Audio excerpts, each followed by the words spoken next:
Hello, YouTubers. I'm Tom in the beautiful city of Chicago, and in this part 5, we're going to take the engine and we're going to lift it up and put it in the ski.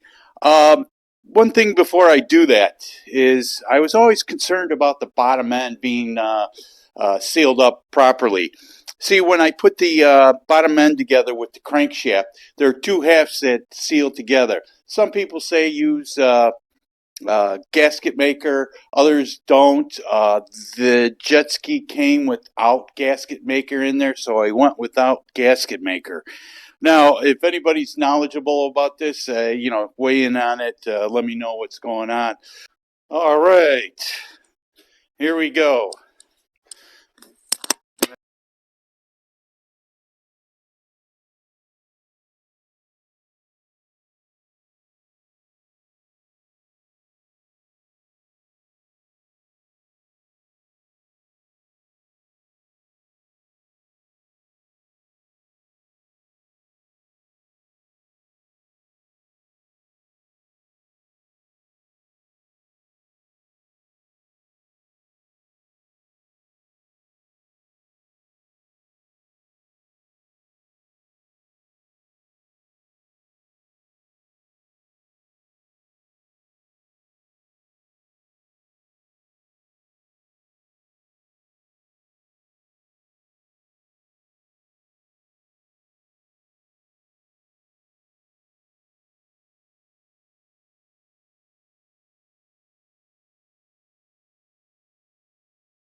All right, now the real tough part.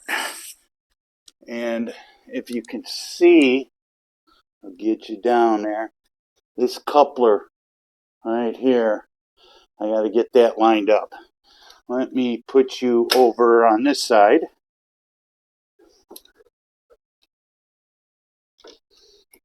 You can watch me struggle.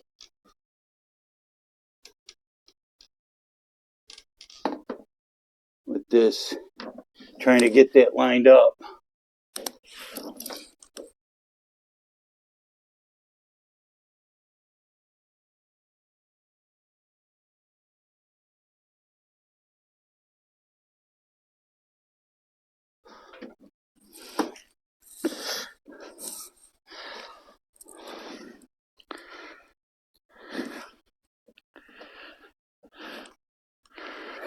Turn it so that,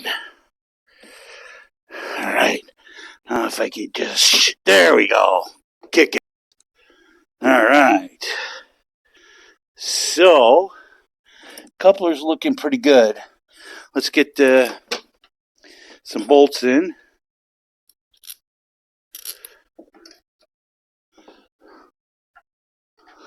These shims go right under here. May have to use a pry bar.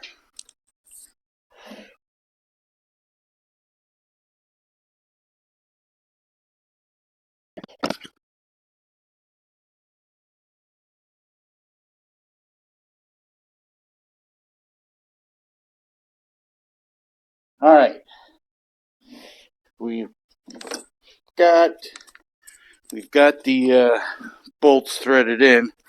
There are shims that need to be put in place. Here's a shim right here. This shim is going to go right under here. Now, if I just kind of, there we go. And there's a shim over here. I don't know if you can see that right now, but let's, I'm lifting with my back. There we go. There's a shim. And the last one is over yonder. We'll get that in. And I will disconnect this chain and we'll take a look.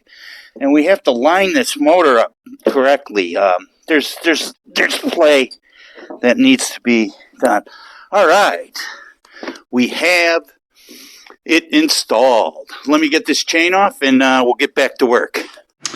All right, we've got to line the engine up with the jet pump coupler. This is the coupler right here. I wanted to show you in the book what we're going to be doing. There's two specs we got to follow. The one is with the straight edge between the two couplers, making sure that they're parallel with each other. It means the engine's at the correct height and things like that. Then there's another one that goes between each of the couplers, and let's see, it's 0.079 to 0.157.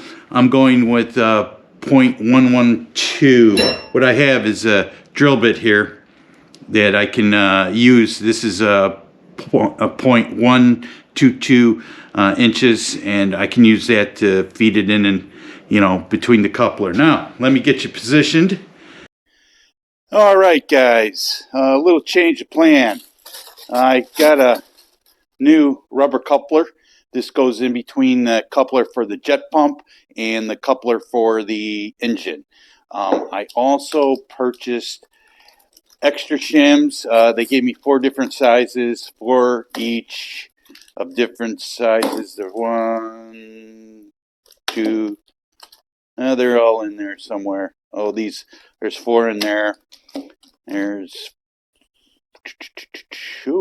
a bunch in there, but I got all different sizes, so I should be able to get that engine perfectly lined up. I had it good within spec, but I'd like it to be perfect because there's a lot of torque and a lot of twists. So let's get to work on that. Let's get this straightened out.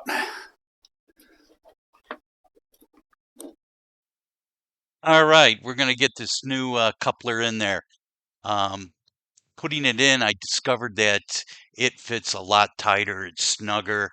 It's going to do a really nice job. This ski has 400 hours, so there's a lot of wear on that coupler, a lot of compression and all that. Now I'm just going to line it up kind of square and get some bolts in, and then we're going to shim it out real nice. All right, let's get some shims in there. It's going to be kind of tricky getting those shims in, but we should be able to do it. See, these babies right here go in here. So I have to raise it up a little bit.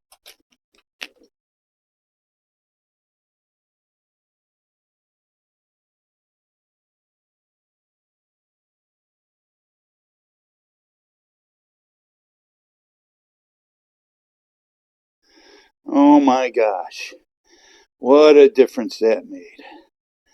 I could go up just a little bit. I can feel, yeah. I've got like a 0.01 inch. I think that would work. The reason why I'm having to add shims is because these rubber mounts, I don't know if you guys can see it in there, but these rubber mounts that the engine sits on, over the decade or 2 decades, it's 20 years old, 21 years old, the rubber compresses a little bit.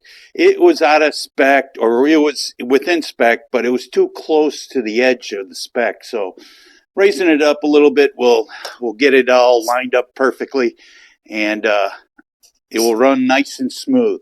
Now, here's the small shim. Now, let me get this in there.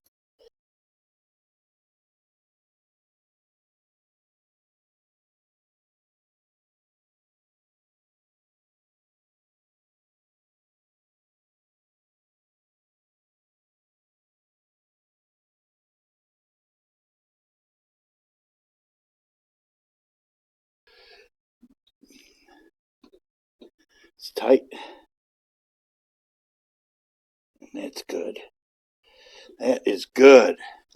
And I can feel, oh, perfect. All right, guys. Played around with it, got the shims in. Now, this feeler gauge, I don't know if you can see that, it's 0.005. I have to 0.02, so let's see if we can get this under there. If I can't put this under there, under the check the parallel, see how parallel it is to it, then it is good. But if we go like this, I'm sure you can see that. I come around and I try. Nope, can't get. I bet I could get a like a 0.001 or 2 down there, but not much. Now let's go over here. Check this one. I think you could see that. Yeah. Now, let me move these.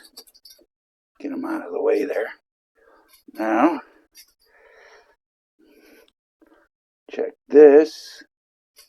Perfect. Perfect. So we got it very parallel. Never get it perfect. Got good gap right there, right there. So the coupler is complete. The engine is installed. Bolted down the engine, torqued down the engine bolts, or engine mount bolts, and I used 3 shims. And I don't know which sizes I use, but you just got to play with it and you'll get it. So coupler complete, and engine install, and bolted to the motor mounts is. Okay, YouTubers, going to have to cut this short. We're almost at the 15-minute timeline. The next series, we're going to put in the carburetors, the air cleaner, air box, and I'll try to get some of the exhaust in that clip. But for now, we have to end this one. And if you liked it, please give me a thumbs up and subscribe to the channel. And hopefully we'll see you on part 6 when we get those carburetors in. Hook all that stuff up. So thanks much for watching. See you on part 6.